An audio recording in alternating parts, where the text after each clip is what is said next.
Akuto était un orphelin abandonné qui s'est inscrit à une académie de magie pour devenir prêtre. Cependant, tout change quand il découvre qu'il est destiné à devenir le prochain roi des démons, donc maintenant toutes les filles se battent pour son saucisson démoniaque. Avant cela, petit Akuto avait été laissé dans un orphelinat par sa mère pour protéger son identité, et sa mère priait pour sa sécurité, l'appelant leur enfant d'espoir. Plus tard, Akuto se dirige vers son arrivée à l'académie magique lorsqu'il s'arrête pour aider une vieille dame avec ses bagages.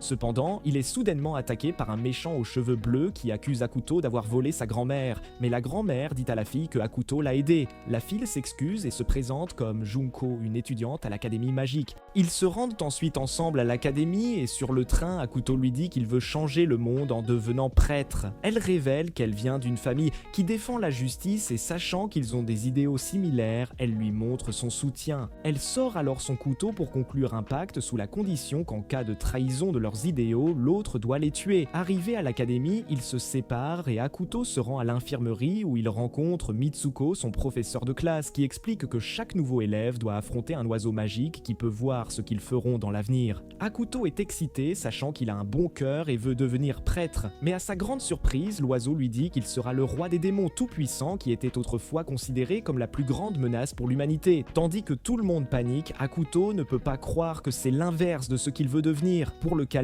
Mitsuko le promène, lui prévenant qu'à partir de maintenant, il sera probablement visé par des gens.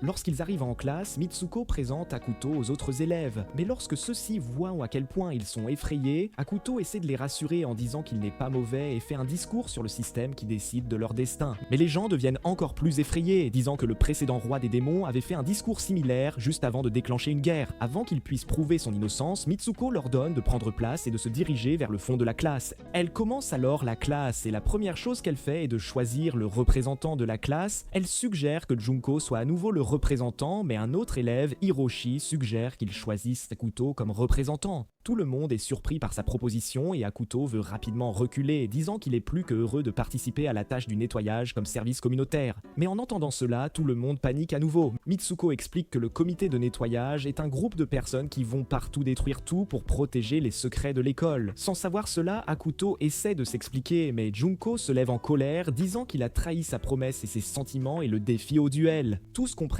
mal, pensant que Akuto avait promis de l'aimer, lui a tapoté les joues et l'a laissé sèche. En entendant cela, elle est furieuse, donc elle lui tend une katana en bois et lance des attaques dévastatrices contre lui. Mais Akuto parvient à esquiver et saisit Junko derrière elle, il essaie de la calmer et insiste qu'il n'a aucune intention de la blesser parce qu'il aime elle. Mais cela fait penser aux autres élèves qu'ils sont en couple, donc Junko devient furieuse et attaque une nouvelle fois. Akuto attrape sa katana et à ce moment-là, il réveille une puissance cachée. Pendant que Mitsuko essaie de créer un bouclier, la puissance d'Akuto éclate l'ensemble de la classe, laissant tout en ruine et Junko inconsciente. Plus tard, dans la salle de résidence, Hiroshi se présente comme le plus grand fan d'Akuto et offre à Akuto de lui demander tout ce qu'il veut. Akuto demande comment il peut accéder à la résidence des filles pour s'excuser auprès de Junko. Hiroshi le guide derrière la résidence des filles et lorsqu'on lui demande pourquoi, Hiroshi explique que des ragots circulent si le roi des démons pénètre dans la résidence. À l'intérieur, Junko soigne ses blessures, toujours pensant que Akuto lui a dit qu'il l'aimait, ce qui l'a fait se sentir toute tiraillée. Alors qu'il parle, Akuto frappe à sa fenêtre et bien qu'il essaie de s'excuser, Junko pense qu'il lui avoue son amour. D'autres étudiants dans la résidence remarquent leur présence, ce qui fait que Junko est gênée et honteuse, elle poursuit Akuto autour de la pièce avec son épée. Akuto court dans les bois où il rencontre un homme aux cheveux roux, Sugu, qui commence à babiller qu'elle est la princesse d'Akuto et qu'elle le protégera. Lorsque Junko apparaît, Sugu protège Akuto, refusant de le laisser derrière. Elle s'accroche à Akuto et lorsque Junko lance une autre attaque, Akuto essaie de la bloquer mais réveille à nouveau sa puissance, explosant les bois comme une bombe atomique. Cela laisse Junko inconsciente et soudainement un portail s'ouvre et une fille sort, affirmant être une observatrice et s'introduisant comme Coromnet. Elle sort alors une arme capable de soigner Junko de ses blessures et voyant cela, Akuto réalise qu'elle est une androïde. Quand Junko se réveille, elle réalise son état et s'enfuit. Mais lorsqu'Akuto essaie de la rattraper, Corones l'arrête en disant qu'elle doit l'interroger sur ce qui vient de se passer. Elle ajoute que compte tenu de l'ampleur de l'incident, elle doit inclure le directeur. En l'entendant, Sugu est effrayée et soudainement elle disparaît, laissant seulement ses vêtements sur le sol. Mais lorsqu'Akuto attrape ses protèges tibias, elle commence à crier et court en désordre. Plus tard, Coronet emmène Akuto faire face au directeur. Après avoir analysé ses émotions, Coronet conclut que Akuto n'a pas de mauvaises intentions envers Junko. Cependant, parce qu'il est prévu d'être le prochain roi des démons, le directeur dit à Akuto que Coronet le surveillera surveillera constamment désormais afin de prévenir qu'il devienne roi des démons et blesse d'autres personnes. Après la réunion, Mitsuko dit à Akuto que c'est juste une façon pour l'école de le protéger, étant donné que d'autres étudiants cherchent à l'éliminer en tant que futur roi des démons. Elle lui demande ensuite de parler de ses pouvoirs et Akuto explique qu'il ne sait pas ce qui s'est passé, seulement qu'il a essayé de bloquer les attaques de Junko. Mitsuko conclut que ce qu'il expérimente est qu'il ne peut pas contrôler sa propre quantité de mana omniprésente, ce qu'elle n'est pas surprise de savoir qu'il est le futur roi des démons. Elle lui donne ensuite le manuel étudiant en disant qu'il peut communiquer avec n'importe qui en utilisant celui-ci comme s'il s'agissait de télépathie. Et Akuto réalise que cet objet est ce qui permet aux rumeurs sur lui de se propager plus rapidement. Plus tard, dans sa chambre de résidence, Korona est également là à l'observer et Akuto lui dit qu'il se sent mal à l'aise avec sa présence. Elle lui demande de lui donner une ordre, alors Akuto lui dit de se coucher tandis qu'il fera de même. Mais lorsqu'il essaie de se coucher, Coroned décide de dormir à côté de lui et il se bat pour trouver le sommeil avec elle dans son état. Elle le taquine pour vouloir frapper son singe et devenir une substance spindurium. Et lorsqu'il l'admet, elle décide de dormir dans ses tiroirs plutôt que de le déranger davantage. Mais lorsqu'Akuto essaie vraiment de dormir, il se retourne et voit qu'elle le regarde et elle avoue qu'elle aime le taquiner, ce qui le laisse difficilement pour trouver le sommeil. Le lendemain matin, Akuto se rend à l'école avec Koro, Nei et Hiroshi. Et pendant leur promenade, il rencontre la méchante aux cheveux violets, Fujiko, qui se présente comme la responsable de la résidence des filles. Cependant, au lieu de le blâmer pour ce qui s'est passé la nuit précédente, elle révèle que Korona lui a raconté ce qui s'est réellement passé. Et elle exprime ses condoléances à Akuto pour être le futur roi des démons et même lui propose de pouvoir se consoler auprès d'elle à tout moment. Ce qui le met complètement en émoi, pensant que quelqu'un enfin comprend sa situation. Plus tard en classe, il est annoncé que Junko et Sugu sont absentes, mais les étudiants sont plus concentrés sur le fait que Akuto a réussi à attirer une fille androïde chaude et la traîne partout avec lui, ce qui les rend jaloux. Puis Akuto se cache dans les toilettes pour appeler Fujiko avec son cahier étudiant et elle répond tout en se changeant. Akuto remercie d'abord Fujiko pour ses paroles ce matin et puis lui demande de l'aider à réconcilier avec Junko. Il explique qu'il ne peut pas faire cela en public, ne voulant pas créer de scandale. Akuto accepte de l'aider et suggère qu'il va au sommet arrière pendant le déjeuner, mais elle suggère qu'il ne ramène pas Coronet avec lui et lui dit qu'il peut désactiver Coronet en tirant sur sa queue. Ensuite, dehors dans la cabine, Coronet attend Akuto. Tous les garçons là-bas sont confus de savoir pourquoi elle est dans les toilettes masculines en regardant leur pénis. Puis avec l'aide de Hiroshi, Akuto découvre où se trouve le sommet arrière et lorsqu'on lui demande pourquoi il veut y aller, il ment et fait une excuse en disant qu'il a besoin de prendre l'air frais avec toute l'attention autour de lui. Coronet déclare qu'elle ne ira pas seule, donc elle marche devant lui, entrant dans le sommet arrière, tout en se demandant comment elle peut désactiver Coronet. Elle essaie de regarder où se trouve sa queue, mais plus elle descend, plus elle semble bizarre. Soudain, elle est frappée par quelque chose d'invisible, et lorsque Korone regarde en arrière, elle accuse Akuto de vouloir bien regarder les poires. Soudain, Korone sent une quantité de mana approcher, une qui ne provient pas d'un humain. À ce moment-là, il remarque un chien démoniaque qui a été transformé en absorbant du mana. Korone essaie de le neutraliser en utilisant son arme, mais lorsque cela échoue, Akuto sauve rapidement Korone de l'attaque. Akuto saute ensuite dessus, tenant fermement et utilisant ses pouvoirs. Il transforme le grand chien en un petit chiot. Elle lui demande ce qu'il a fait et Akuto explique qu'après qu'elle lui a dit qu'il avait absorbé du mana, il l'a neutralisé en purifiant le mana. Coronet lui dit qu'aucun mage n'a jamais fait ça, donc elle décide de le filmer et de le rapporter plus tard. Soudain, le chien attaque quelque chose et ils entendent Soga crier de peur du chien. Elle se montre alors inconsciente, et lorsqu'Akuto s'approche d'elle, elle crie et devient invisible. Les deux sont surpris de découvrir qu'elle peut se rendre invisible, et Koro ne dit que alors que les androïdes ne peuvent pas suivre quelqu'un qui est invisible, elles peuvent suivre son odeur grâce à ses vêtements. Elle trouve le sac de Soga, mais pendant qu'elle penche la tête, Akuto profite de l'occasion pour tirer sur sa queue, complètement désactivant Coronet. Soudain, Fujiko apparaît de nulle part et informe Akuto qu'il n'a pas à s'inquiéter car les androïdes ne se souviennent de rien après avoir été désactivés et qu'il suffit de tirer sur sa queue pour la réveiller. Elle parle ensuite de ses problèmes avec Junko et promet de dire à Junko qu'il veut la rencontrer, sachant que Junko ne soupçonnera rien si c'est Fujiko qui le dit. Il remercie Fujiko pour son aide et Fujiko mentionne ensuite que Akuto voulait rejoindre le comité de nettoyage. Il confirme que c'est vrai, donc Fujiko lui propose de rejoindre le comité disciplinaire et Akuto accepte rapidement. Voulant aider l'école, Fujiko lui donne ensuite des drogues en disant qu'il s'agit de médicaments magiques ainsi qu'une arme capable de tirer ces drogues. Elle dit que la médication est capable de faire comprendre aux gens les sentiments les uns des autres, suggérant qu'il devrait la tirer sur Junko. Et lorsqu'Akuto hésite, Fujiko lui dit qu'il devrait l'utiliser comme plan de secours, ce qu'il accepte de faire. Fujiko quitte alors Akuto en admiration, enfin rencontrant quelqu'un aussi gentil que Fujiko. Après cela, Akuto réveille Korona et ne se souvient de rien. Elle accuse à nouveau Akuto de vouloir un coup d'œil. Ils examinent ensuite le sac de Soga et soudainement, une pince à cheveux flottante passe près d'eux. Akuto reconnaît cette pince à cheveux et est surpris de savoir que la fille à qui il l'a donnée abandonné dans le passé est en réalité Soga poursuivi par le chien. Soga saute sur Akuto nu, hormis ses sous-vêtements, et Korona Kikement l'appelle un dévergondé et lui dit de la signaler. Akuto supplie Soga de faire quelque chose et elle accepte de le faire à condition que Akuto écoute sa requête. Akuto accepte et Soga rapidement dit à Koroned que c'était elle qui a sauté sur lui, libérant Akuto des accusations. Mais alors qu'Akuto célébrait, Soga présente une requête demandant à Akuto de devenir son ami. En même temps, Junko se remettait de ses blessures lorsqu'elle reçoit un appel de Fujiko. Elle lui dit que Akuto veut la rencontrer, mais au lieu de dire la vérité, elle dit que Akuto la menace de lui faire avaler son glissière. Mais elle ne demande pas Junko. En l'entendant, Junko réagit rapidement et dit qu'elle terminera le travail, laissant Fujiko heureuse. Fujiko entre ensuite dans son repère secret et son frère aîné, qui est une tête parlante, lui demande ce qu'elle fait maintenant et Fujiko lui dit qu'elle prépare à faire de Akuto le serviteur de roi des démons. Depuis des années, Fujiko avait un complexe frère et son frère l'aimait toujours. Mais lorsque son frère est mort, sa mère lui dit qu'il avait honte de la famille et que maintenant Fujiko héritait du nom de la famille. Retournant dans le présent, le frère essaie de lui reprocher d'être une femme méchante, mais elle ne s'en soucie pas et insiste que le pouvoir que possède Akuto sera à elle et qu'elle le contrôlera comme un chien obéissant. En même temps, Akuto prend une douche avec Hiroshi et ils discutent de Junko. Hiroshi révèle que Junko est la leader publique de l'école et elle a été nommée à ce poste en raison de sa sensibilité à la justice. Sachant que l'école a des étudiants qui pratiquent la magie noire, ils ont besoin de Junko pour les traquer. Quand Akuto termine sa douche, il rencontre Kurumiya dehors, qui est curieuse de savoir pourquoi les hommes sont obsédés par la taille de leur pénis. Elle demande à voir son pénis gluant, mais Akuto refuse et ferme la porte sur elle.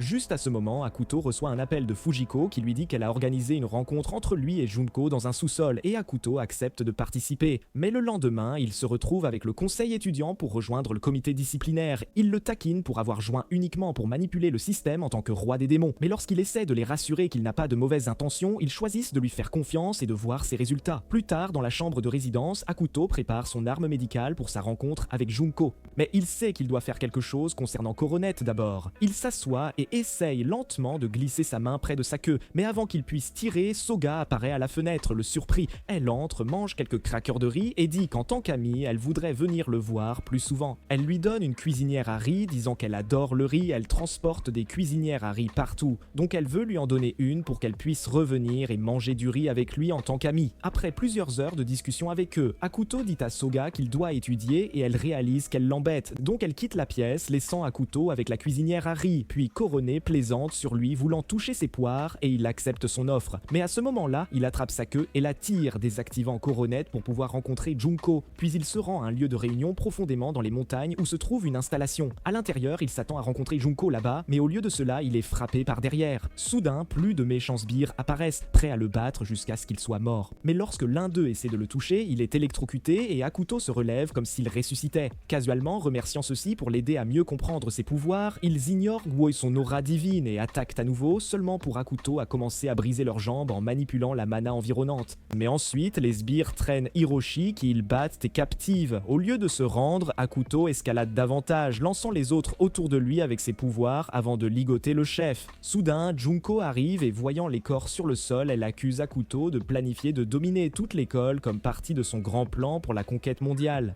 Akuto essaie d'expliquer ce qui s'est passé, mais elle refuse de l'écouter. Désemparé, il atteint pour l'arme médicale pour mettre fin à la pagaille et la rendre comme lui, mais se fige en voyant que les drogues ne sont pas dans l'arme. Junko déclenche immédiatement une bombe fumigène et s'enfuit, jurant de rassembler tous ceux qui sont opposés à lui et de le défier en face. Pendant ce temps, Fujiko observe la scène chaotique à travers son cristal, stupéfaite que cela ne corresponde pas à son plan. Son frère s'entorse, lui demande quel genre de drogue elle lui a donné et elle dit qu'il s'agissait d'une drogue qui ferait tomber les gens sous son charme et les obliger à lui faire foi comme des esclaves. Mais après avoir vu sa cruauté et sa virilité, Fujiko ne peut s'empêcher de jouer son roast beef, secrètement espérant être prise pour un trip à Pound Town par lui. Puis Akuto emmène Hiroshi dans sa chambre et explique tout à Koron qui le blâme pour ce qu'il a fait et lui dit qu'il doit prendre ses responsabilités. Pendant ce temps, Junko est dans sa chambre en train de préparer le combat final contre Akuto, mais au fond d'elle-même, elle ressent une sensation tiraillante qui persiste qu'elle lutte désespérément contre. Mais sans qu'elle le sache, Soga l'écoute. Le lendemain, Junko diffuse une annonce appelant tous les haineurs d'Akuto à se joindre à elle pour un dernier combat pour mettre fin à sa montée en tant que roi des démons, disant que l'école leur a permis de faire n'importe quoi pour éliminer Akuto en 1 heure. Dans les minutes qui suivent, toute l'école se déchaîne en open fair, presque tous les étudiants poursuivant Akuto. Akuto tente de fuir mais se fait encercler et Junko s'approche, épée en main, prête à le terminer. Lorsqu'elle lève son épée pour couper sa tête nette, Soga s'interpose en répétant ce que Akuto avait essayé de lui dire et en déclarant qu'il faut que Junko accepte ses sentiments pour lui. En l'entendant, les étudiants se sentent trahis d'avoir été entraînés dans ce qui ressemble maintenant à un combat entre deux amoureux et se retournent instantanément contre elle. Sans autre choix, Junko se prépare à se défendre. Elle s'excuse et se prépare à combattre à ses côtés. Mais avant qu'il puisse de bouger, Kuro ne tire sa mitrailleuse et déclenche une pluie de riz sur le campus. À la grande surprise de tous, le riz instantanément transforme tout le monde en faisant comme s'il venait de sortir d'une session avec Snoop Dogg et sa salade diabolique.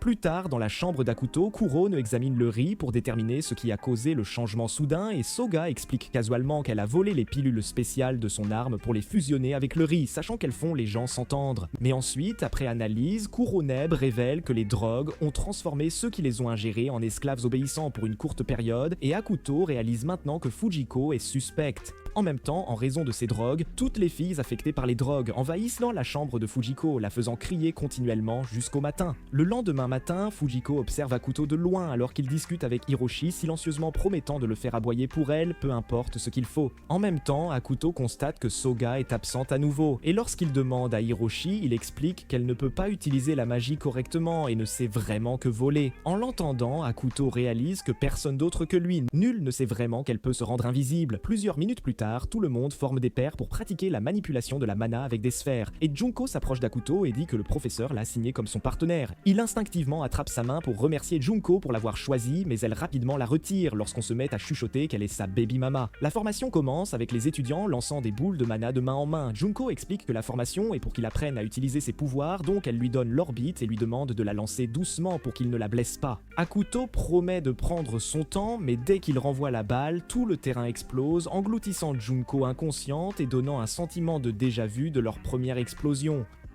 Il finit par trouver un endroit pour s'asseoir, acceptant qu'il est une catastrophe ambulante sans espoir de maîtriser ses pouvoirs. Mitsuko court vers lui et dit que Junko s'est seulement évanoui de choc et n'est pas blessé. Mais ensuite, Mitsuko suggère qu'il essaie la chambre de force mentale pour donner à son esprit suffisamment de résistance pour gérer ses capacités. Hiroshi prévient immédiatement qu'aucun 9h personne n'a jamais survécu sans mourir à l'intérieur, mais Mitsuko le fait taire afin que Akuto accepte. Plus tard, Akuto retourne dans sa chambre pour emballer ses affaires et pendant qu'il le fait, Grona annonce qu'elle va l'accompagner pour continuer à le surveiller. En même temps, dans la chambre de Fujiko, elle a une expression sérieuse. Son frère lui demande ce qui s'est passé et elle explique que Akuto sera coincé dans la chambre pendant 12 heures et qu'elle pense à comment utiliser cette opportunité pour obtenir enfin ce qu'elle veut de lui, le rendant son chien fidèle. Son frère l'appelle de nouveau méchante, mais en colère, elle lui dit de se taire. Elle se souvient comment leur mère lui avait expliqué comment il était mort il y a des années, disant qu'il avait découvert quelque chose d'étrange lors d'une enquête et était mort avant de pouvoir en informer. Lorsque le gouvernement a utilisé la nécromancie pour l'interroger, il ne pouvait pas se rappeler de rien, donc ils ont conclu qu'il s'était terrifié à mort comme un lâche, apportant Shane à leur famille. La nuit venue, Akuto arrive dans la chambre et dit au revoir à Koronev avant de pénétrer seul à l'intérieur. Mais ensuite, une fois à l'intérieur, il réalise que derrière lui, Koronev est entré discrètement et est maintenant coincé avec lui pendant les 12 heures suivantes. Elle se rapproche alors et appose ses bouteilles en plastique contre son bras, insistant que c'est partie de la formation mentale, même alors qu'il essaie de créer un peu d'espace pour respirer. Alors qu'Akuto lui reproche de s'être fait discrètement, il voit un paquet flottant et le prend, faisant sortir des sons heureux. Soga apparaît de sa invisibilité et explique qu'elle voulait simplement le rejoindre et apporter des collations dans un réchaud à riz. Mais la porte s'est refermée avant qu'elle puisse partir. À ce même moment, Fujiko apparaît dehors avec une balle spéciale empoisonnée par la magie hallucinogène et elle prévoit de tirer sur Akuto avec elle pour le briser avec des illusions incessantes jusqu'à ce qu'il soit suffisamment faible pour ses charmes. À l'intérieur, Akuto s'adosse pour se détendre mais le mur s'effondre révélant un ancien plan scolaire marqué avec des coordonnées pour 3 clés mystérieuses. Soga devient excité supposant qu'il mène au trésor mais il ne y prête pas beaucoup d'attention et s'éloigne pour commencer sa méditation.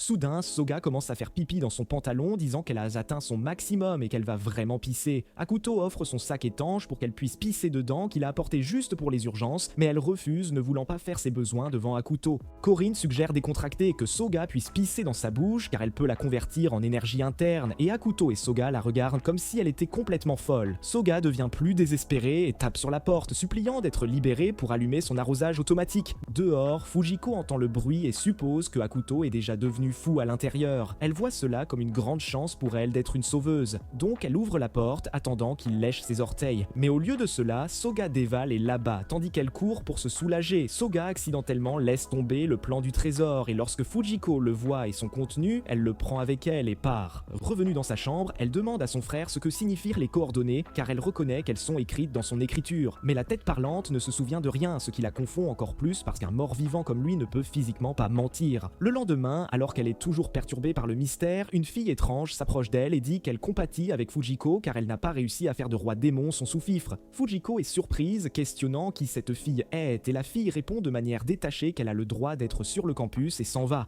Subitement, du bruit éclate près d'elle. Fujiko court vers là où il vient seulement pour voir le plan du trésor qu'elle a pris affiché sur un grand écran scolaire. Alarma, elle court de retour dans sa chambre et trouve que le plan original est disparu. Furieuse, elle suppose que Hakuto l'a volé. En même temps, Hakuto et Koroned découvrent des copies du plan collées partout sur les murs de l'école, supposant que Fujiko est la coupable. Puis Fujiko confronte Hakuto, l'accusant de diffuser le plan pour manipuler les étudiants avec l'avidité. Mais Koro fait des points derrière elle, révélant le véritable coupable, qui s'avère être Soga, qui est heureusement en train de coller des copies du plan partout. Lorsque Fujiko demande ce qu'elle pense faire, Soga répond qu'elle donne aux étudiants l'information dont ils ont besoin pour commencer la chasse au trésor. Après cela, Hakuto rencontre Riri, la présidente du conseil étudiant, expliquant que la situation s'est aggravée, car certains étudiants étaient déjà allés au lieu indiqué et étaient revenus avec des blessures. Riri lui dit de faire une annonce à l'école entière en tant que représentante du comité disciplinaire pour avertir les étudiants de ne pas chercher le trésor. Au cours de l'assemblée, Hakuto essaie de convaincre les étudiants de cesser la chasse au trésor en raison de sa dangerosité, mais ils l'accusent immédiatement d'orchestrer toute la machination comme un autre pas dans son supposé règne mondial en tant que roi démon. La foule commence à huiler et à lancer des objets sur lui, mais tout à coup, le combattant aux cheveux verts de précédemment charge vers Hakuto. En lui strangulant par le cou avec son snoo-snoo, elle annonce que seul Hakuto doit chercher le trésor pour clarifier son nom, et la foule s'accorde avec ses demandes. Sans autre choix, Hakuto accepte et demande qui elle est. Elle lui dit que son nom est Eiko, et Fujiko se demande d'où vient cette sauvageonne. Hakuto rencontre à nouveau Riri pour parler de sa situation, et elle lui dit qu'il doit simplement enquêter sur le lieu et revenir, ce qui fait penser à Hakuto qu'elle cache quelque chose.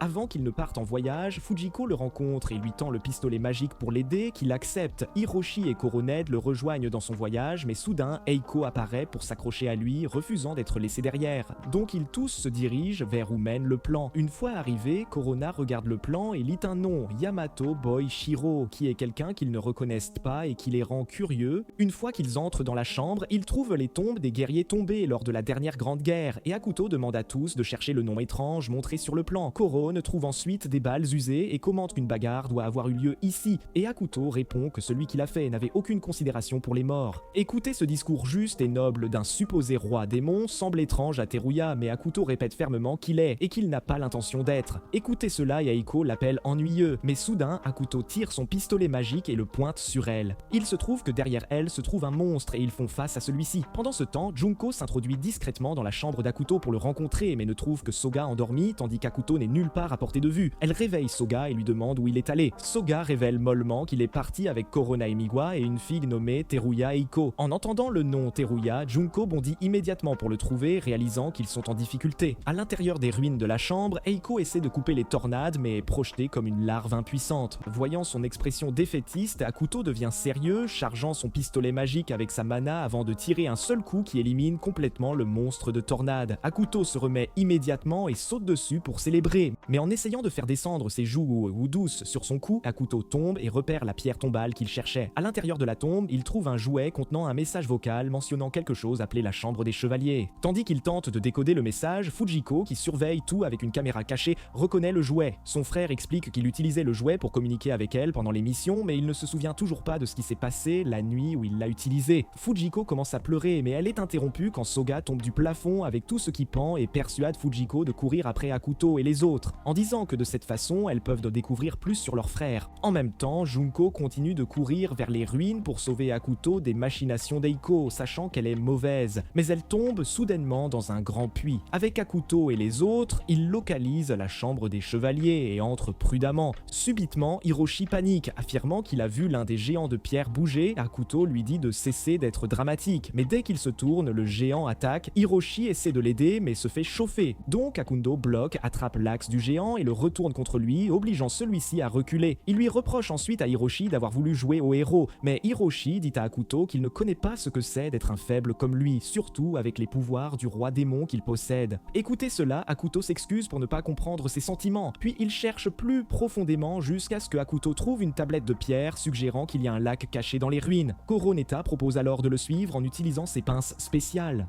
Suivant ses traces à travers la forêt, Hiroshi bavardait sur des ragots concernant des sources chaudes secrètes. Et effectivement, ils atteignent rapidement une ouverture où les sources chaudes attendent. Hiroshi indique alors qu'il y a plus d'eau derrière le mur, donc Akuto se déshabille immédiatement et plonge pour explorer.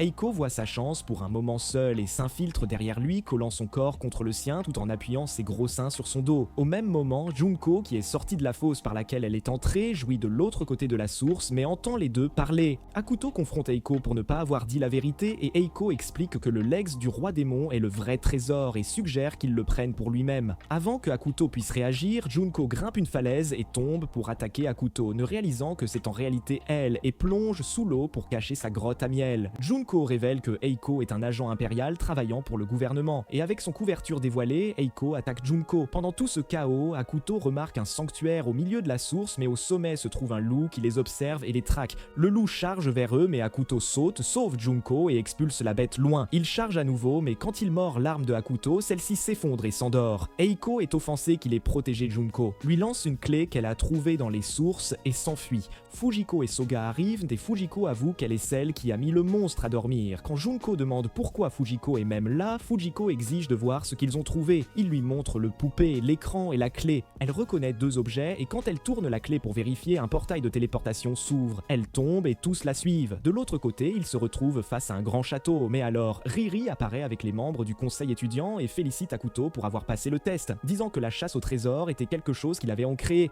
Riri offre même de lui embrasser Kudu en récompense, mais Junko ne croit pas un mot de ce qu'ils disent et demande une explication. Subitement, Fujiko court vers le grand bâtiment devant eux, alarmant Riri. Akudo essaie de la poursuivre, mais Reira l'en empêche, en lui disant que c'est dangereux. Elle révèle qu'ils sont au vieux quartier général du roi démon et Akudo ne peut pas entrer en contact avec celui-ci. Fujiko atteint le quartier général, insère la clé, scanne sa main et active le saut avec la poupée, invoquant un dragon. Il demande à Fujiko si elle est digne de le contrôler et menace de la frapper mortellement si elle ne le fait pas. Akuto essaie de l'aider, mais Riri l'arrête, disant que le dragon ne doit pas savoir qu'il est le roi démon. Puis Fujiko voit soudainement les souvenirs de son frère, de comment un homme blond mystérieux l'a manipulé pour effacer ses souvenirs et ensuite l'étouffer. Voyant cela, Fujiko fond en larmes, réalisant que son frère n'a jamais été un lâche. Akuto a assez et décide qu'il va la sauver de toute façon. Riri refuse de le laisser faire, donc elle lui assène un coup de poing qui le fait saigner. Junko intervient pour l'aider et Riri prévient qu'en aidant Akuto, elle aide le roi démon. Junko promet que si Akuto devient un jour roi démon, elle le tuera elle-même. Mais Akuto se relève et dit qu'il ne veut pas devenir roi démon, mais seulement pour sauver Fujiko. Il force son chemin, atteint le dragon et sauve Fujiko. Le dragon demande un duel pour prouver sa valeur et Akuto accepte. Tous regardent Akuto infliger une correction sévère à ce dragon stupide et réussit à le faire tomber. Impressionné par Akuto, le dragon se présente comme Peterhausen et déclare qu'Akuto est son nouveau maître.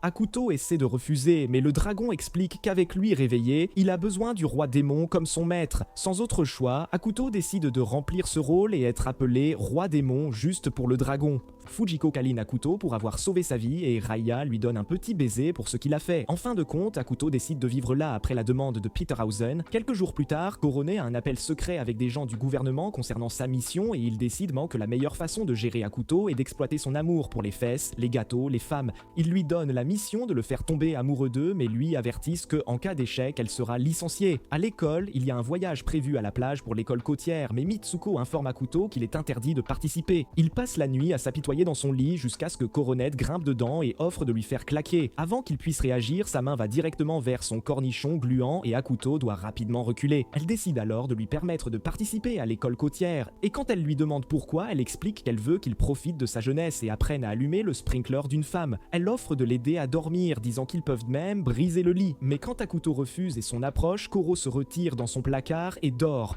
Le lendemain matin, elle le réveille en lui donnant un coup de genou et même en transformant son saucisson en haché, poussant presque Akuto à crier. Après s'être calmée, il demande pourquoi elle agit comme une folle obsédée par les cornichons. Mais au lieu de répondre, elle veut faire des essais et tester différentes tenues pour voir sa réaction et qu'elle lui ferait craquer. Il refuse toutes ses tentatives et explique qu'il ne s'intéresse qu'à des relations significatives avec des femmes qu'il aime sincèrement et rappelle qu'ils doivent aller en classe car la première leçon a déjà commencé. Pour la semaine suivante, elle essaie tout en son pouvoir pour le faire vouloir étendre son domaine. Mais Akuto est submergé et court vers la maison de Peterhausen. Au lieu de cela, il trouve Soga endormi sur lui et même Peterhausen dit qu'il est surpris de voir un humain aussi confortable près de lui.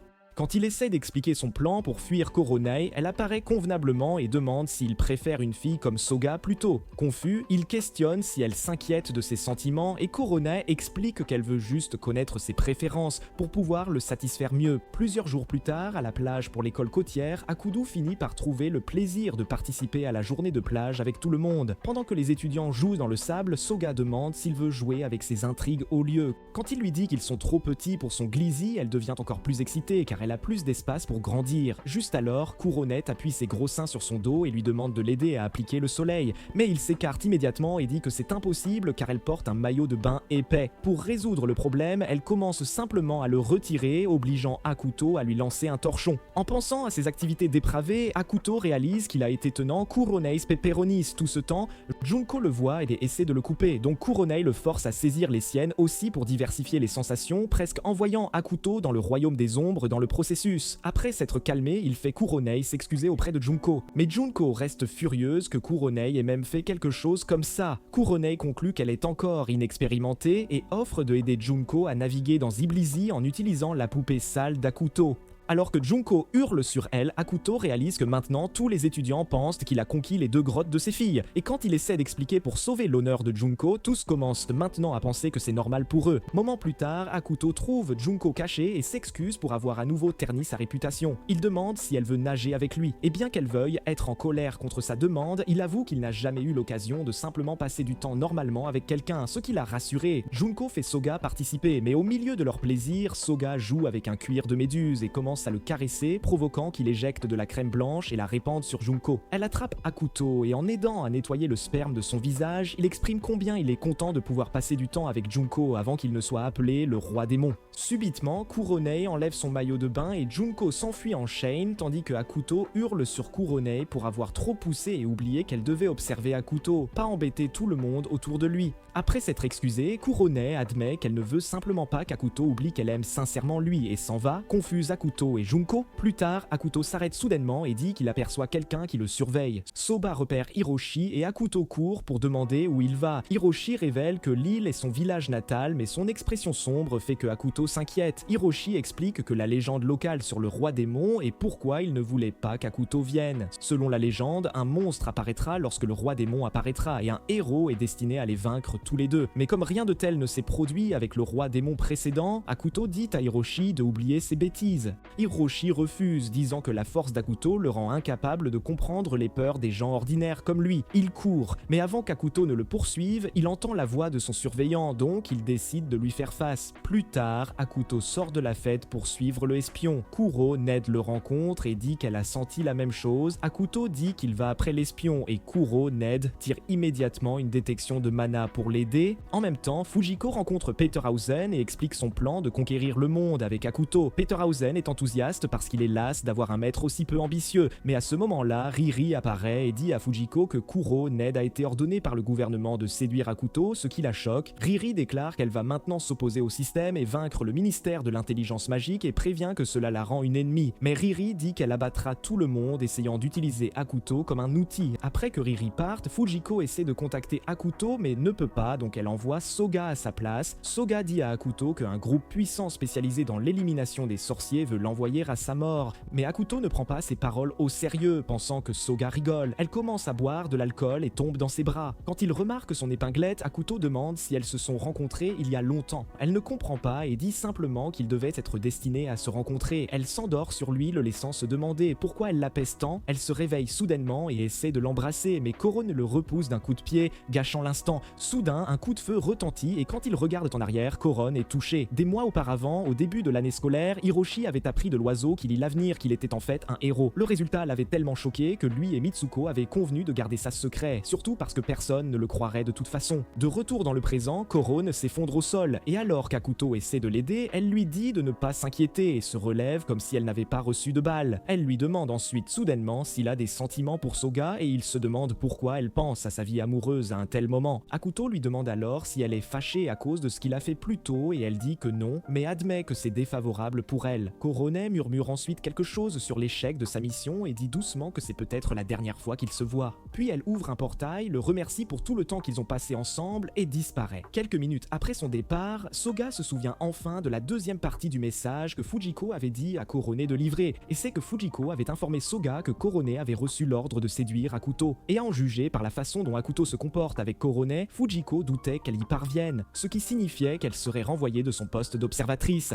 De l'autre côté de l'île, Miwa retrouve sa sœur Yukiko, mais pendant qu'il parle, des villageois de passage commencent à parler de lui dans son dos, disant que lui, avec son corps frêle et sa petite taille, ne deviendra jamais un héros. La sœur s'enquiert du roi démon qui étudie à son académie, et Hiroshi essaie de lui dire qu'Akuto est en fait quelqu'un de bien, mais ensuite ils entendent deux invités dire à voix haute qu'Hiroshi est trop faible pour protéger leur village. Blessé, Hiroshi retourne au dortoir pour pleurer jusqu'à s'endormir, laissant sa sœur inquiète. Le lendemain matin, Yukiko visite le dortoir et demande à Akuto s'il est le roi démon, mais il le nie, disant que les gens l'appellent juste comme ça. Elle demande ensuite si son frère reste le héros, mais Akuto répond naïvement qu'il n'est même pas sûr qu'Hiroshi veuille être un héros. Quand elle entend cela, Yukiko en conclut qu'Hiroshi n'est pas un vrai héros et s'enfuit en pleurs. Hiroshi et Soga la poursuivent. Pendant ce temps, Junko traite Akuto d'idiot pour ce qu'il a dit, sans se soucier de ce que Yukiko ou Hiroshi ressentiraient. Quelques minutes plus tard, Hiroshi et Soga se retrouvent près d'un lac et Soga admet qu'elle a été choquée d'apprendre qu'il est un héros. Hiroshi explique enfin la légende de l'île. Sous le lac se trouve la marque du héros, une petite épée plantée dans un rocher que seul le héros peut retirer. Il admet ensuite que son grand-père a tout mis en scène, ce qui signifie que la légende est fausse.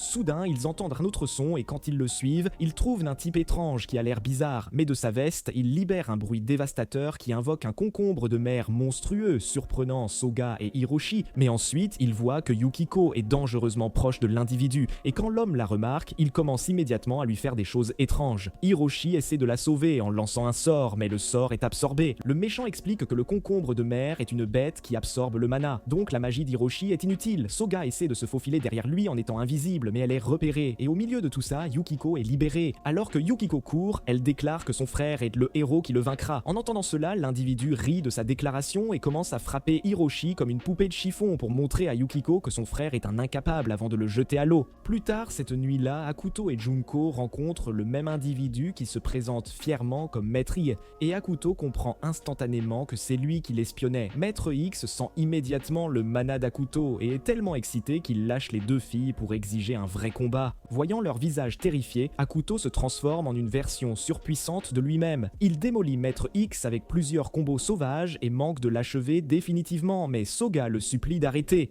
Akuto demande alors à cet individu ce qu'il veut vraiment et Maître X admet que son plan est de laisser le concombre de mer anéantir l'île. Il projette ensuite sur Akuto des ondes sonores douloureuses depuis sa veste et Akuto résiste, mais son mana s'épuise alors Maître X se vante de sa capacité anti-magie avant de passer Akuto à tabac. Pendant ce temps, sous l'eau, Hiroshi s'affaiblit lentement, acceptant peu à peu qu'il ne pourra jamais être un héros, mais ensuite il se souvient de l'espoir de sa sœur et décide d'arrêter d'être inutile. Il nage dans la grotte secrète sous le lac et, utilisant toutes ses dernières forces, il retire l'épée du héros. Elle se transforme en montre à son poignet et la seconde d'après, il porte un costume de Timu Kamen Rider. Hiroshi réalise qu'avec ça, il peut enfin devenir le héros que tout le monde attendait et vaincre Maître X sur Terre. Akuto trouve comment contrer les ondes sonores de Maître X et commence à lui servir le menu complet de McDonald's, 3 morceaux de poulet frit, des frites et un cheeseburger. Il le submerge, mais Maître X se relève et tente de faire exploser les filles. Cependant, Korone revient, bloque l'attaque et leur alors dit qu'elle a négocié un accord pour revenir. Elle reconnaît Maître X comme faisant partie du programme gouvernemental et inapte au service au ministère de l'intelligence magique et le neutralise instantanément. Pendant ce temps, le concombre de mer fait déjà des ravages dans la ville natale d'Hiroshi. Mais dans le ciel, Hiroshi arrive avec son nouveau costume de super-héros et vaincre le monstre géant, sauvant tout le monde. Et il s'annonce comme le super-héros appelé Brave. Il essaie ensuite d'exécuter Maître X, mais Akuto l'arrête disant que ça n'a pas besoin d'aller plus loin. Hiroshi s'envole, puis revient vers eux sous sa forme normale et chétive, disant que le héros Brave l'a sauvé. Le lendemain, Korone explique comment elle a négocié pour ne pas être renvoyée, et Akuto lui demande si la mission de séduction est toujours active. Elle dit oui, et Akuto lui dit qu'il n'y a aucune chance qu'elle réussisse maintenant qu'il est au courant. Mais ensuite, Korone explique qu'elle n'a fait tout ça que pour s'assurer qu'il ne soit pas un coureur de jupons et que son vrai plan était de le pousser à épouser une fille respectable d'une famille puissante. Elle suggère nonchalamment Junko, ce qui choque tellement Junko qu'elle s'enfuit immédiatement embarrassée. Quelques jours plus tard, Eiko rencontre un homme nommé Yamato pour lui demander pourquoi le plan de la mort d'Akuto a échoué. Yamato dit que l'incident des ruines n'a pas suivi son script exact, puis lui dit de se concentrer sur Junko ensuite. Eiko s'empresse immédiatement de concocter un autre plan diabolique. Le lendemain, Akuto rêve du jour où Soga est arrivé pour la première fois à son orphelinat. Après avoir dépensé toutes de ses économies pour l'épingle à cheveux qu'il lui a donnée, il lui a dit de la garder précieusement car ce serait peut-être le seul moyen de se reconnaître des années plus tard. Soudain, dans le présent, Soga le trouve endormi sous un arbre et décide de s'asseoir à côté de lui pour discuter. Elle lui demande sa date d'anniversaire et il répond le 25 décembre, mais explique qu'il n'en a jamais vraiment eu car aucune des nonnes n'a pu savoir qui l'avait abandonné sur le pas de la porte. Alors qu'elle continue de bavarder, il remarque son épingle à cheveux et demande s'ils ne se sont vraiment jamais rencontrés auparavant, mais elle prétend ne pas se souvenir. Elle lui demande ensuite s'il assistera à son anniversaire et il promet qu'il le fera. Pendant ce temps, Fujiko atteint la partie la plus profonde des ruines à la recherche de monstres magiques pour son plan d'impressionner Akuto et de le faire sien.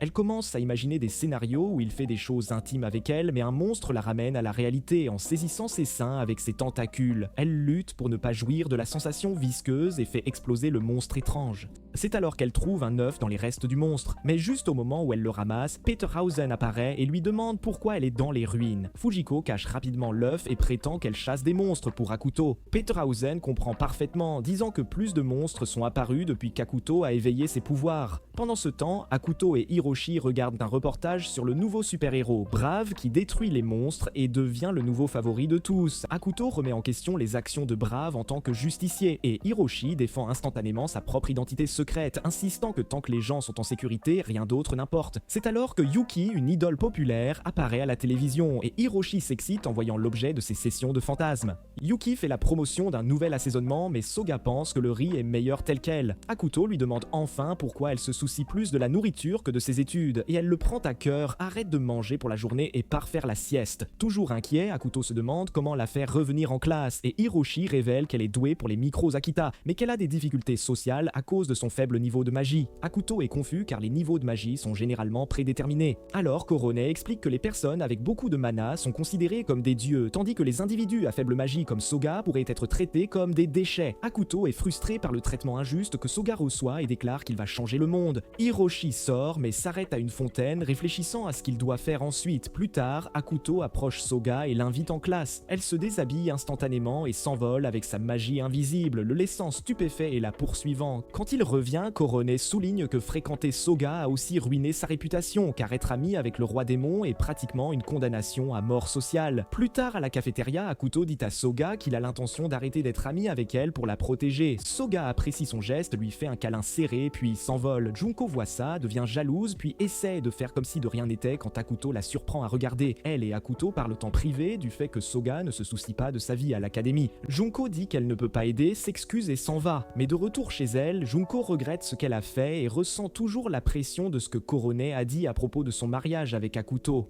Pendant ce temps, Fujiko surveillait l'œuf et, au milieu de ça, elle fait une sieste et à ce moment-là, Soga le prend. Ensuite, Soga arrive dans la chambre d'Akuto avec l'œuf et suggère qu'il fasse du riz frites avec. Pendant ce temps, Fujiko se réveille et réalise que l'œuf a disparu. Son frère lui dit comment l'œuf flottait et Fujiko sait exactement qui l'a pris. De retour dans la chambre d'Akuto, Hiroshi arrive et quand il voit l'œuf gigantesque, il fait rapidement remarquer que c'est un œuf de monstre. Quand Akuto le prend, l'œuf commence à briller, alors il le jette par la fenêtre. Quand il se précipite dehors, il découvre qu'il a atteint la taille de tout leur dortoir. Akuto le touche et son mana fait craquer l'œuf, libérant un énorme poulet monstre à 2 têtes. Il commence instantanément à faire des ravages dans l'académie, et Akuto essaie de l'arrêter mais ne lui fait qu'une égratignure. Quand il voit Soga en danger, il réalise que le chaos a commencé à cause de son plan stupide. C'est alors que Fujiko arrive, révélant qu'elle a élevé la créature et peut la contrôler, mais quand elle essaie, le poulet la saisit et commence à déchirer ses vêtements. Akuto la sauve avant que ça ne devienne trop bizarre, mais le poulet s'échappe et se dirige vers la ville. Pendant ce temps, Hiroshi se transforme en brave et le poursuit car son idole Yuri y tourne une publicité. Elle et son équipe de tournage essaient de fuir et manquent de se faire écraser, mais Hiroshi arrive juste à temps, tranchant la tête du poulet pour sauver son matériel de fantasme préféré. Voyant à quel point brave et viril et héroïque, Yuki donne un baiser à Hiroshi en guise de récompense. Le lendemain, Akuto explique tout à Riri qui le rassure en disant que tout va bien, étant donné que l'académie est restée intacte. Quand il sort, il rencontre Soga à nouveau et elle déclare qu'elle commencera à assister plus souvent aux cours, ce qui le rend heureux. Pendant ce temps, Junko demande à Korone si elle plaisantait à propos de la conversation sur le mariage la veille. Korone dit que non et mentionne qu'elle a déjà envoyé une demande officielle en mariage à son père, ce qu'il a accepté, choquant Junko. Quelques jours plus tard, Junko est en panique à l'idée de devoir dire à Akuto que son père veut le rencontrer à propos de la proposition de mariage. Korone entre, la voix paniquée immédiatement et dit qu'elle sait que Junko a du mal parce qu'elle s'imagine déjà avec Akuto faisant du yoga chaud. Junko le nie, insistant que le mariage est purement politique, et Korone lui dit d'arrêter de mentir, disant que si c'était vraiment juste politique, elle ne paniquerait pas. Junko dit qu'elle ne sait même pas où est Akuto. Alors Korone révèle son localisateur d'Akuto et ils le suivent jusqu'à la cafétéria. Là, Junko essaie de demander à Akuto de visiter sa maison familiale puisque les vacances commencent demain. Mais elle le dit accidentellement à Hiroshi qui est confus de savoir pourquoi elle l'invite en vacances. Quand Akuto se retourne, elle panique instantanément et transforme ça en sortie de groupe, disant à Hiroshi de venir pour adoucir le coup. Korone leur rappelle qu'elle doit aussi les accompagner en tant qu'observatrice d'Akuto et tout le monde est d'accord. Plus tard, alors qu'Akuto traverse le campus, il entend le blond et le directeur parler des récentes activités de monstres. Le blond mentionne que l'activité des monstres a explosé depuis que le roi démon s'est éveillé, puis fixe Akuto comme s'il le blâmait. Akuto comprend l'allusion et le confronte, mais le type lui demande seulement si Akuto n'a pas encore vraiment remarqué sa responsabilité. Dans le train pour la maison de la famille de Junko, Akuto continue d'y penser jusqu'à ce qu'il aperçoive Soga lui faire signe d'adieu de l'extérieur. Hiroshi mentionne qu'elle sera seule, mais Akuto dit que ça va car ils ne seront pas partis longtemps. Au moment où ils arrivent, une fille leur tend une embuscade, mais Junko bloque l'attaque instantanément. Il s'avère que c'est sa sœur, Yuko, qui teste juste les capacités de Junko, s'assurant qu'elle n'a pas perdu la main. Tandis qu'Hiroshi manque de s'effondrer car il la reconnaît instantanément comme la fille qu'il a embrassée lors de leur dernière rencontre. Yuko remarque que Junko est timide autour d'Akuto et lui demande pourquoi elle veut épouser quelqu'un d'aussi dangereux, ce qui trouble Junko. Alors elle menace de devenir enfant unique si Yuko ne ferme pas son clapet. Pendant leur promenade, Yuko dit à Hiroshi qu'Akuto sent la bête magique, car après avoir survécu à une attaque de bête magique il y a des années, elle peut maintenant sentir les créatures avec des niveaux de mana extrêmes. Ensuite, Akuto rencontre le père de Junko et l'homme demande à Akuto s'il est prêt à protéger l'honneur de Junko malgré le chaos qui l'entoure. Akuto est complètement ignorant et interprète cela comme une conversation normale père-fille, alors il jure de protéger Junko au péril de sa vie. En entendant cela, le père s'illumine et ordonne immédiatement un festin. Alors qu'ils font la fête toute la nuit, Akuto est assis là, se demandant pourquoi tout le monde célèbre comme s'il venait de gagner un Grammy. Pendant ce temps, Junko prend son bain et son anxiété monte. Elle se demande si elle doit ou non chevaucher Akuto ce soir, et après avoir hésité, elle décide d'y aller à fond.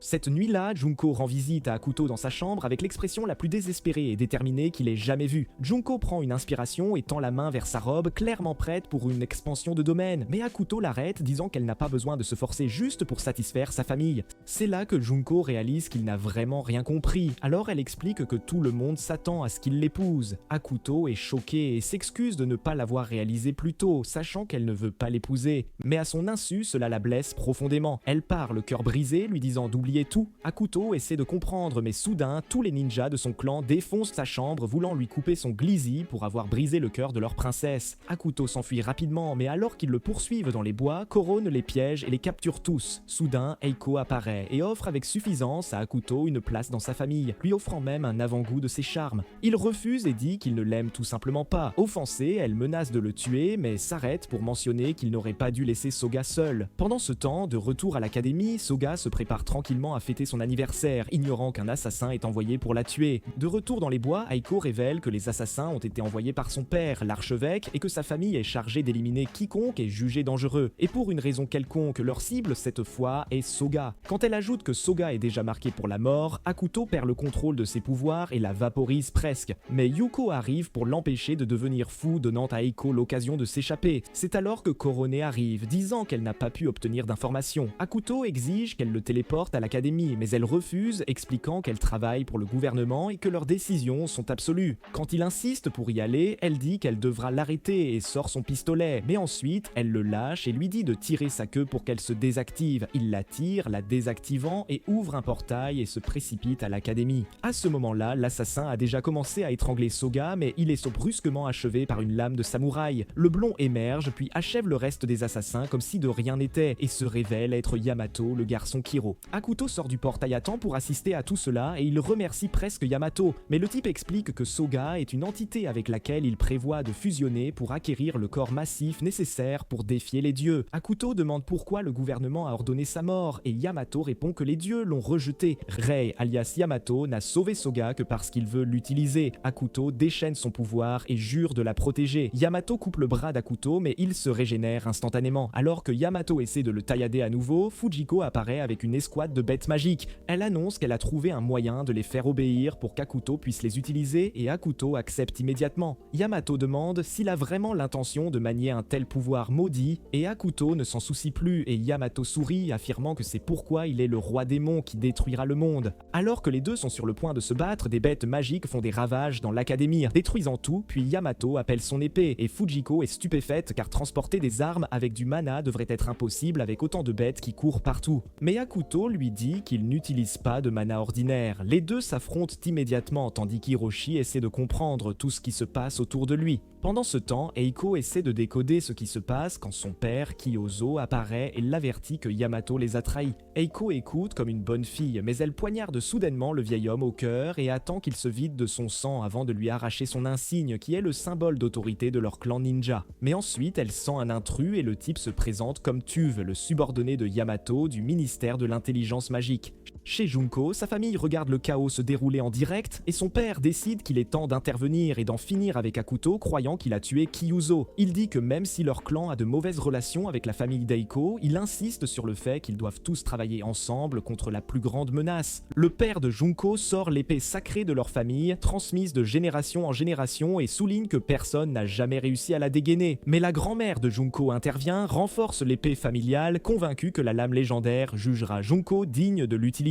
De retour sur le champ de bataille, Eiko rassemble son clan ninja pour affronter l'armée de bêtes magiques d'Akuto. Alors qu'elle enfile sa tenue ninja sexy, Tovei surgit, la terrifiant et exige de lui parler en privé. Plus tard, les escouades ninja d'Eiko et Junko se réunissent pour élaborer une stratégie. En tant que nouvelle chef, Eiko est obsédée par l'épée sacrée de Junko et envoie les deux sœurs en première vague pour une mission sans retour, juste pour récupérer l'épée du clan de Junko. Yuko se réjouit de pouvoir enfin massacrer des bêtes, tandis que Junko comprend qu'Eiko essaie de les écarter, mais elle accepte quand même, n'ayant pas vraiment le choix. En chemin vers la bataille, Gray descend en volant et trouve Yuko. Elle est heureuse de le voir, mais il remarque d'étranges marques autour de son cou, des signes de mana de bête magique, et Hiroshi s'énerve contre Akuto d'avoir laissé une fille finir ainsi. De retour sur le champ de bataille, Akuto et Yamato s'affrontent enfin. L'épée de Yamato est trop puissante pour Akuto et sa régénération de mana. Juste avant que Yamato ne porte le coup final, Fujiko surgit, attrape Akuto et s'échappe en sprintant sur le dos d'une bête magique, disant qu'ils auront besoin de l'aide de Peterhausen. Arrivé aux ruines, le directeur intervient, prêt à retarder Yamato lui-même. Fujiko lui demande s'il peut vraiment gérer Yamato et le vieil homme est confiant. Ils entrent dans les ruines mais sont arrêtés par Riri qui blâme Akuto pour tout ce qui se passe. Akuto l'assure qu'ils partiront après sa rencontre avec Peterhausen, mais Riri dit que c'est inutile et leur montre le chaos extérieur. Akuto et les filles se préparent au combat, mais Riri les laisse passer de manière inattendue. Là, Akuto retrouve le dragon qui lui dit qu'il est temps de libérer tout son potentiel. Akuto déclare qu'il va mettre fin à Dieu, ce qui surprend Fujiko. Puis, sur le dos de Peterhausen, Akuto s'envole vers Yamato.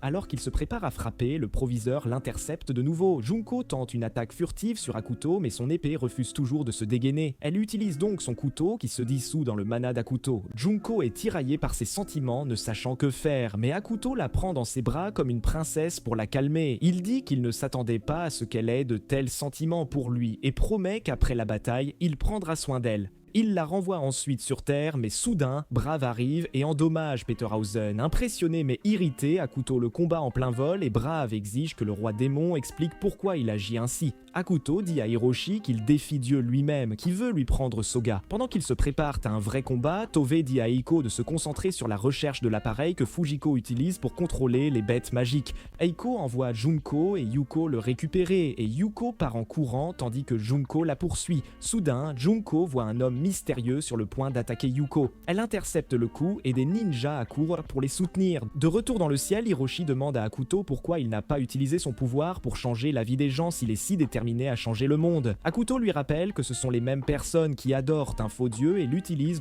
pour justifier la discrimination. Il déclare qu'il ne reculera devant rien pour briser ce système. Se chargeant, Akuto projette du mana dans Peterhausen, lui donnant la force de mordre Hiroshi. Akuto prépare ensuite une explosion de mana mortelle, mais Hiroshi active une compétence qui la neutralise et vide Peterhausen. Soudain, un énorme dirigeable gouvernemental arrive en mission pour tout détruire. Au lieu de fuir, Peterhausen dit à Akuto qu'ils peuvent se recharger en volant près du vaisseau. La théorie de Peterhausen fonctionne alors et il retrouve assez d'énergie pour riposter. Avec toute sa force, Akuto détruit le cuirassé, mais celui-ci lui tombe dessus, l'entraînant au sol. Des années auparavant, Yamato a vu la Soga qu'il aimait être enlevée par le roi démon de cette époque. Traumatisé, Yamato a dédié sa vie à maîtriser le voyage dans le temps. Mais à son horreur, il n'a cessé d'atterrir dans différentes lignes temporelle où la même chose se produisait. Dans chaque univers, Soga était vaincu par le roi démon pendant qu'il ne pouvait que regarder. Revenons au chaos actuel. Junko et les autres pensent que Akuto a été écrasé sous le cuirassé. Mais quand toutes les bêtes magiques commencent soudainement à affluer vers l'épave, Soga dit à Fujiko de ne pas perdre espoir car les bêtes réagissent toutes au mana d'Akuto. Junko remarque aussi que Yuko tressaille de la même énergie. Alors elle se ressaisit et continue de se battre, priant qu'Akuto puisse sortir de cette épave.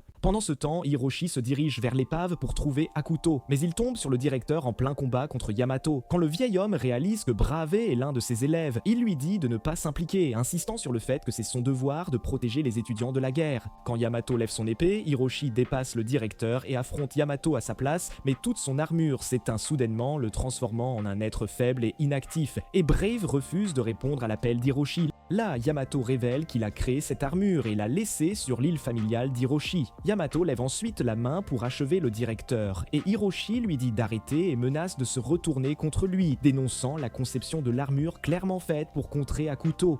Il propose ensuite de coopérer avec Yamato en échange de plus de pouvoir pour sauver Yuko. Yamato trouve cet accord acceptable et épargne le directeur. Pendant ce temps, Soga essaie d'expliquer qu'elle sent toujours l'aura d'Akuto, ce qui signifie qu'il est absolument vivant. Mais Fujiko aperçoit soudain quelque chose du coin de l'œil. Sans prévenir, elle lance une potion qui révèle Lipaz, l'individu élastique de tout à l'heure. Fujiko sort son fouet pour lui donner une leçon, mais plus elle le fouette, plus le monstre est sur le point d'exploser, terrifiant Fujiko. Dehors, l'armée ninja d'Eiko se prépare à prendre d'assaut les ruines et à achever Akuto. Mais avant même qu'ils ne puissent le frapper, Riri les bat tous, affirmant qu'ils n'ont pas la permission de surcharger le conseil. Elle révèle qu'Eiko est celle qui a assassiné son propre père, leur chef Keizu, ce qui met Eiko en colère. Alors elle ordonne rapidement à son armée d'entrer, mais Riri fonce à travers l'armée, et quand elle atteint Eiko, la manipulatrice essaie de créer un nouveau récit, disant que Riri travaille avec Akuto pour détruire le monde et ment sur le fait qu'Eiko a achevé son propre père. L'armée ninja déchaîne tout son arsenal sur Riri, mais son conseil étudiant arrive et la soutient alors qu'ils s'unissent pour combattre l'armée. Leur vice-président est occupé à aider Fujiko et Soga contre le Lipaz, mais il s'adapte presque instantanément et intensifie ses attaques. Soudain, Yamato arrive pour prendre Soga et Fujiko le reconnaît comme l'homme qui a assassiné son frère. Soudain, Soga se transforme en une toute autre personne, comme possédée, et dit à Yamato qu'elle n'est pas la fille qu'il cherche et que son cœur appartient à quelqu'un d'autre. Mais Yamato déclare qu'il fait cela pour le bien commun et l'assomme. Fujiko essaie de l'arrêter avec son fouet et l'accuse de mettre fin à des vies innocentes, mais il riposte en disant qu'elle a contribué à faire d'Akuto le monstre qu'il est aujourd'hui avant de se téléporter avec Soga. Pendant ce temps, Riri et le conseil ont anéanti toute l'armée. Eiko appelle Junko et lui ordonne de les arrêter. Mais Junko hésite, disant que Riri est une bonne personne. Alors Eiko menace immédiatement la vie de Yuko. Quelques instants plus tard, Riri et le conseil trouvent Junko qui les attend, et en voyant Eiko tenir un couteau derrière Yuko, ils comprennent instantanément. Riri insiste sur le fait qu'elle doit arrêter Eiko coûte que coûte, alors Junko ordonne à ses ninjas de lancer l'attaque. Ils sont tous immédiatement anéantis, ce qui confirme qu'Eiko a achevé son propre père. Mais même après avoir entendu cela, Junko se renforce et attaque, et Riri riposte en lui assénant un coup de poing assez fort pour la faire tomber, puis dit à ses coéquipiers de sauver Yuko. À cet instant précis, Eiko essaie de couper Yuko en deux, mais Hiroshi s'élance pour bloquer l'attaque. Il attrape ensuite Yuko et part à la recherche de Yamato, qui les téléporte tous les deux en sécurité. Soudain, le cuirassé commence à trembler et à émettre des éclairs. Akuto se lève des ruines, alimentant tout le vaisseau avec son mana alors qu'il se libère enfin. Quelques minutes plus tard, il remercie le directeur pour le regain de mana et dit aux filles qu'il doit trouver Soga. Alors qu'Akuto se prépare à décoller, Eiko ordonne à Junko de l'arrêter. Ses ninjas la supplient d'obéir, car Eiko dirige tout leur clan. Mais se souvenant des paroles de sa grand-mère en lui transmettant l'épée familiale, Junko suit son cœur à la place. La vérité débloque enfin sa magie, lui permettant de dégainer la lame ancestrale. Elle la teste immédiatement sur Eiko, mais Korone bloque le coup, insistant sur le fait qu'Eiko doit vivre pour faire face aux conséquences de ses crimes. Eiko essaie de fuir à nouveau, mais son père ressuscité apparaît et annonce qu'il corrigera lui-même ses péchés. Eiko subit un dysfonctionnement complet dû aux dommages psychologiques, alors qu'Akuto et Hiroshi se préparent à leur affrontement. Hiroshi lui demande pourquoi il doit défier Dieu et changer le monde tel qu'ils le connaissent. Il répond que c'est le seul moyen pour l'humanité de progresser, mais Hiroshi refuse d'accepter ses plans car gagner plus de pouvoir en tant que roi démon pourrait signifier un désastre pour Yuko. Il prépare ensuite une arme anti-magie pour arrêter Akuto, et Peterhausen avertit Akuto que son mana sera inutile contre cette arme. Mais Akuto révèle qu'il n'a jamais eu l'intention d'utiliser la magie contre lui. Soudain, Akuto est projeté directement sur Hiroshi qui est choqué quand Akuto saisit son arme malgré les effets brutaux sur son corps. Alors que son bras commence à fondre, Hiroshi lui dit d'arrêter, mais Akuto insiste encore plus. Alors Hiroshi décide de libérer toute cette magie avec une énorme explosion qui grille la carte mère de son armure. Cela les fait tous deux commencer à tomber, mais après avoir régénéré son bras, Akuto s'excuse d'être allé si loin et l'assure qu'il ne se bat que pour le changement, pour créer un monde meilleur. Une fois de retour au sol, Yuko se précipite vers Hiroshi et est d'abord choquée de voir qu'il est brave, mais ensuite, elle le serre dans ses bras et dit qu'elle n'a jamais vraiment prêté attention à qui se cachait derrière le masque. L'instant d'après, son corps réagit au mana d'Akuto, alors il se tourne pour partir, et quand Hiroshi demande pourquoi il ne peut pas simplement purger le mana qui l'affecte, Akuto explique qu'un faux pas pourrait la marquer à vie. Pendant ce temps, Yamato pénètre dans l'installation abritant la créature appelée Identité. Mais alors qu'il s'approche, Soga toujours inconsciente, deux jeunes femmes apparaissent pour l'arrêter, mais il les abat facilement d'un seul coup de lame. Puis il active le système et entre dans l'identité, mais celle-ci possède Soga pour lui rappeler qu'il a tenté de combattre le destin à travers d'innombrables vies. Quand Yamato demande pourquoi il a toujours échoué, l'identité explique que ce n'a jamais été son devoir, et cela le rend émotif alors qu'il se souvient avoir passé des siècles à essayer de gagner une bataille qu'il était destiné à perdre. Alors qu'il continue de sangloter, l'identité essaie de le réconforter, mais ensuite il attrape Soga et dit qu'il n'a plus rien à perdre. Elle reprend alors conscience et essaie de le repousser jusqu'à ce qu'Akuto arrive enfin pour l'arrêter, mais ensuite Yamato lui tranche les jambes, le forçant à rester immobile. Voyant cela, Soga essaie d'aider, mais Akuto lui dit d'arrêter juste avant que Yamato ne le tranche en plein milieu, le coupant en deux. Mais ensuite, Akuto apparaît derrière lui et le projette au loin, expliquant que Yamato combattait en fait un clone. Il déclenche ensuite une compétence amplificatrice de gravité qui assomme Yamato, mais les jeunes femmes androïdes lui disent immédiatement de s'unir à l'identité et d'accomplir son destin en détruisant l'humanité. Akuto refuse de faire quoi que ce soit de tout cela et dit qu'il voulait seulement protéger Soga. Les deux androïdes lancent la séquence d'autodestruction pour mettre fin à toute l'humanité en libérant les pouvoirs de l'identité. Alors Akuto invoque sa fidèle monture, Peterhausen, et s'envole pour détruire l'entité. En voyant cela, Yamato l'avertit qu'il pourrait ne pas revenir vivant, mais il continue de se diriger vers l'identité. Alors Soga retire aussi ses vêtements pour activer ses capacités. En atteignant le sommet, Peterhausen perce un trou dans l'identité, entrant dans un pseudo-espace. Mais après avoir volé jusqu'à la partie la plus profonde et s'être connecté à son système central, il demande à Akuto de le couvrir contre l'essaim incessant de samouraï androïdes, car il doit vider toutes les fonctions de l'identité. Akuto déchaîne alors toute sa magie d'un coup pour les réduire en miettes, mais cela lui fait perdre le contrôle et créer un trou noir, car il n'a jamais utilisé autant de magie auparavant. Akuto réalise qu'en libérant tout son pouvoir, il peut détruire le dieu entier, c'est le pseudo-royaume, mais il hésite, se remettant en question. Soudain, Soga apparaît et l'interrompt, suppliant Peterhausen d'assurer la survie survie d'Akuto. Le dragon promet de le protéger même si cela signifie sa propre disparition. Le dragon laisse une dent en souvenir puis se sacrifie pour eux, entraînant une explosion aveuglante qui anéantit l'installation et Dieu lui-même. Après coup, Soga entre dans un royaume spirituel mystérieux où elle rencontre une version alternative d'elle-même. Cet autre soi révèle quelle est la raison pour laquelle Soga a été ciblée depuis le début. Réalisant qu'elles peuvent offrir à Akuto une vie normale, les deux fusionnent leurs volontés et agissent. Et tandis que la poussière retombe, le monde en est témoin comme de la destruction de Dieu. Cependant, Akuto émerge vivant et retrouve ses amis. Étrangement, les souvenirs de son identité de roi démon ont été effacés de l'esprit de tous, sauf de ses proches. Il s'avère que c'était l'œuvre de Soga qui a accordé à Akuto la chance de vivre comme un étudiant ordinaire, comme en témoigne le fait que Yuko ne savait pas qu'il était le roi démon. Le lendemain, tout est redevenu normal et Korone agit toujours comme son observatrice, même si ce n'est plus sa mission et qu'elle veut juste rester voyant la paix autour de lui. Akuto remercie silencieusement Peterhausen et profite de sa nouvelle vie normale, commençant par s'entraîner avec Junko et manger avec Soga. Mais ensuite, les dieux anonymes décident de le tourmenter une fois de plus. Lors de la prochaine évaluation, l'oiseau stupide, lisant l'avenir, le nomme une fois de plus le roi démon, déclenchant un nouveau chaos. Si vous avez regardé ce résumé d'anime jusqu'à la fin, commentez ci-dessous le démon Riz. Et si vous aimez les résumés d'anime comme celui-ci, regardez cette vidéo.